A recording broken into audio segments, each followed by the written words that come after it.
Io credo seriamente ci stiano prendendo in giro, ragazzi, perché altrimenti non si spiega. Fuck you, I'm joking. Ciao a tutti ragazzi e benvenuti in un nuovo video dei radiocomandati. Io sono Seven e oggi vedremo finalmente questa benedetta Losi Micro B. Che dirvi? Vi abbiamo fatto penare per questa recensione?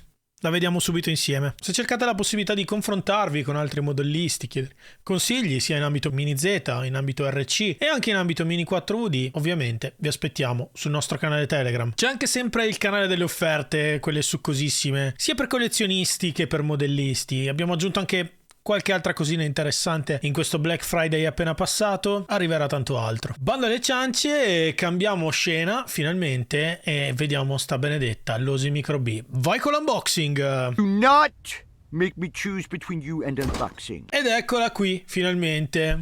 Che ne pensate? Questa è una delle due colorazioni disponibili, l'altra è quella che vedete qui, quella in argento con i cerchi bianchi. Io ho scelto questa perché come sapete vedo poco, quindi i cerchi giallo fosforescente mi aiutano.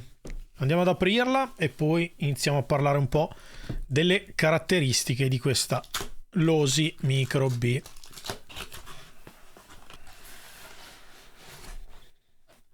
Ed eccola qui in tutto il suo splendore, il resto non c'è altro. Piccola premessa, se non lo sapete, anche l'Osi come arma fa parte del gruppo della holding Horizon Hobby, quindi le elettroniche, caricabatterie che potete andare a trovare sono sempre Spectrum. Infatti anche vediamo se riusciamo a metterlo a fuoco, eccolo qui. Il caricabatterie è praticamente identico a quello dei Grom, degli Arma Grom che abbiamo visto qualche settimana fa, caricamento USB-C, e qui c'è il connettorino, il connettorino per la batteria. C'è anche il cavo USB-C, ottimo. Ma ci sono anche gli adesivi stavolta? Oh, l'abbiamo capita finalmente, Horizon Hobby? Vogliamo gli adesivi, raga, vogliamo gli adesivi. Come li personalizziamo i mezzi? Come facciamo a dire ad alta voce che siamo modellisti se non possiamo appiccicare adesivi come questo un po' dove caspita ci pare? Jelly beans and stickers. Ok, allora, chiavettina, solita chiave a croce con tutte le misure per i bulloncini, quindi utilissima per smontare i cerchi. 4 batterie per la radio, perché signori c'è anche la radio. Istruzioni corpose, direi, ce n'è abbastanza. Io vorrei capire perché ne mettono così tante. Comunque, allora, cosa molto importante, ci fanno vedere anche come staccare la carrozzeria e come inserire la batteria, che ha un fermo ovviamente perché è una batteria, dovrebbe essere una lipo se non ricordo male. La motorizzazione è brushed, eccola qua la radio, tanto vediamo la radio. Lo immaginavo. Anche la radio è una Spectrum, è pressoché identica alle radio dei Grom. Ve ne faccio vedere una giusto per confrontarle. Questa è quella del Mojave Grom, veramente identica, è proprio lo stesso identico modello, per di non confondermi. Abbiamo un selettore per la potenza, vediamo se riesco a farvelo vedere, eccolo qui, che va da 50, 75 e 100. 100% della capacità vuol dire si va forte. Just go and go fast. Ok, 50%, magari mentre iniziamo a imparare non è male. Altra cosa, vabbè, il reverse ovviamente. E queste due manopole sono rispettivamente il ratio di sterzo e il trim. Quindi il trim starebbe ad indicare l'aggiustamento eventuale dello zero, quindi fare in modo che le ruote siano effettivamente centrate e non pendano né a destra né a sinistra. E il ratio è la capacità massima di sterzata del nostro mezzo. Questo può essere utile soprattutto all'inizio, dove un'alta capacità di sterzo implica anche una buona manualità. È anche un valore che si utilizza proprio come setup in base alla pista, in base alla tipologia di curve. Se ci sono ad esempio delle curve a U da fare, va comunque per così dire ad inficiare quello che è il setup. Quindi questi due pomellini che si possono ruotare. Andiamo a mettere le pile, che come per la versione Grom si mettono dal basso dentro il manico. Dovremmo esserci, ok. Nel momento in cui la radio è accesa ce ne accorgiamo, perché questa bella spia, bella luminosa, si illumina. Tenendolo poi premuto si spegne.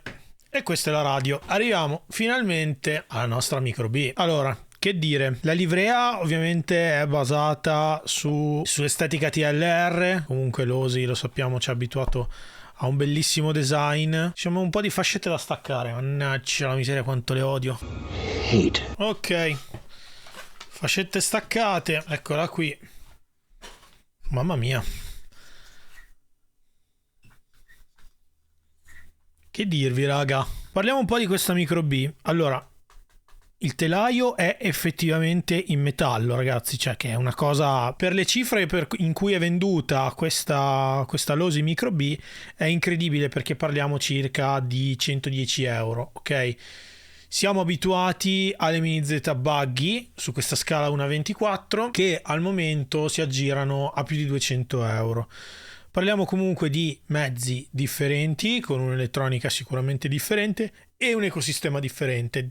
Queste Micro B stanno facendo il debutto ora, mentre le mini Z sono, come dire, fuori da anni, hanno un ecosistema molto più consolidato anche dal punto di vista dei ricambi. Però questa costa meno della metà. È il motivo per cui siamo qui oggi, per capire dov'è la magagna. La magagna io non credo di averla ancora trovata, vi dico la verità. Quasi tutto il mezzo è in plastica, se non per la parte inferiore del telaio, che comunque poi dopo è sormontata da un'altra parte in plastica.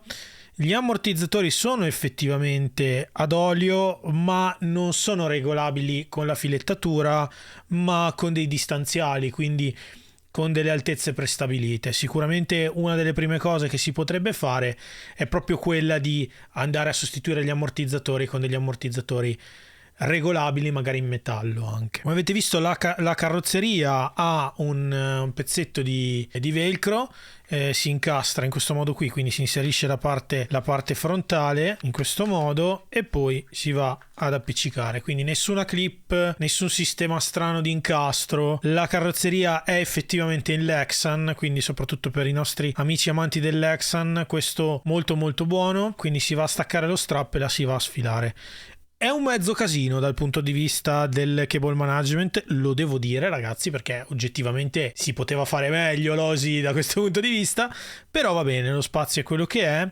Notiamo subito la ricevente, la ricevente Spectrum. Qui sotto, adesso vi faccio vedere se riusciamo anche magari ad aprirla. Qui dovreste riuscire a vedere, c'è una linguetta, questa qui, che praticamente permette di andare ad aprire, esatto, eccola qui, adesso andiamo ad aprire e a sfilare la batteria.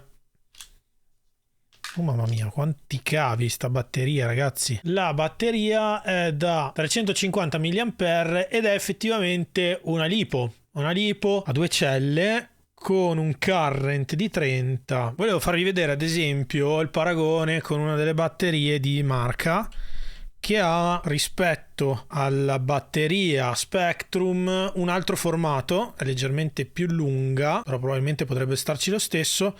L'unica differenza è il connettore. Il connettore all'ESC, che fa anche da radio, è questo rosso, quindi non è uguale, identico a quelle alle lipo che si utilizzano anche per altre elettroniche su questa scala. Sicuramente vabbè, i connettori lo sappiamo si possono cambiare, quindi magari si potrebbe fare altro. Che dire, lo spazio comunque per la batteria diciamo che c'è. In lunghezza vi posso dire ragazzi, se stavate pensando di cambiare i connettori a queste della marca, non ci entra. Ok, non ci entra assolutamente. Provando così non si chiude poi lo sportello. Ve lo faccio vedere cosa ho provato a fare. L'ho inserita per la larghezza, ma non ci siamo assolutamente, perché comunque c'è questa barra che deve andarla a fermare. È vero che una volta chiusa la carrozzeria ci interessa poco, quindi magari si potrebbe smontare la barra. Comunque, giusto per essere tranquilli, io farei una prova magari ad accenderla. Quindi andiamo ad inserire la nostra batteria in dotazione, andiamo a chiudere il gancio e andiamo ad inserire il connettore alla batteria, questo piccolo tastino qui vicino al mio dito, e basta. Quindi una volta che l'abbiamo accesa, quello che possiamo fare è, intanto magari cercare di tenere i cavi il più possibile inseriti. Da un punto di vista estetico è veramente molto bella. Al tatto, avendo comunque la parte inferiore in metallo, risulta molto poco cheap. Vi dico la verità, vi dico veramente la verità. Da un punto di vista della struttura mi sembra molto molto molto solida. Mi piacciono molto queste torrette inclinate, come potete vedere. E sappiamo già che alcuni organizzatori stanno ragionando sul mettere a terra delle piste anche per queste losi micro B. Il costo veramente di una micro B, essendo così basico, 110 euro all'incirca al momento, darà secondo me modo a tantissimi anche solo di provarla. Posso dirvi di altro? Vedo che comunque, allora vabbè, la trazione è posteriore, però quello che vi posso dire è che è anche cuscinettata, ragazzi, incredibile. Cioè, questo è veramente un'ottima notizia, sia davanti che dietro. È un mezzo veramente molto interessante. Sì, l'unico aspetto su cui magari penso che potremmo fare qualcosa potrebbero essere gli ammortizzatori. Magari degli ammortizzatori con la filettatura potrebbero permettere delle regolazioni un pochino più precise. Tutto il resto mi sembra in plastica. L'elettronica Spectrum, come vi dicevo, è consolidata, quindi molto molto affidabile. Le gomme, incredibile, le gomme sono incollate. Anche questa è veramente un'ottima notizia, a differenza delle gomme da buggy delle Mini Z. I pneumatici sono già incollati. Cosa vuol dire? Vuol dire che se la utilizzerete magari su un misto facendo delle curve molto strette, il pneumatico rimarrà perfettamente attaccato al cerchio. È una cosa che se non fosse stato già così di suo avremmo dovuto fare, perché chi gira anche con le Mini Z lo sa, soprattutto su questi mezzi su scala ridotta, ma anche in realtà anche sulle scale più grandi, ovviamente più le velocità aumentano, più il pneumatico tende ad allargarsi per la forza centrifuga, e quindi fare in modo di averlo incollato al cerchio evita proprio di perderlo. È anche abbastanza evidente, magari l'avrei messa un po' meglio la colla, si vede, è lucidissima. E da Seven è tutto con questo primo video sulla Losi Micro B. Ve la faccio rivedere perché è veramente veramente bella in questa colorazione, tanta roba, e mi viene già voglia di avere una carrozzeria personalizzata, ragazzi. Spero che nasceranno tante garette anche in stock box, perché comunque su questa cifra permetterebbe veramente di far iniziare a correre una marea di gente, e potrebbe essere quello che stavamo aspettando anche, no? Per così rompere lo sbarramento all'ingresso delle cifre importanti da investire per il modellismo. So che comunque perlomeno i ragazzi di Mini Z Padova già si stanno muovendo, mi sono arrivati dei video molto fighi, bravi raga, molto molto bravi, di pistine con salti e via dicendo, già messi a terra. Veramente molto bene, raga, molto bene. Fateci sapere, ragazzi, cosa ne pensate di questa Losi Micro B, se pensate di acquistarla e soprattutto se avete già trovato qualche posto dove poterla utilizzare, ovviamente a parte il vostro salotto. Da Seven è tutto, arrivederci al prossimo video. Addio piacendo, alla prossima, ciao!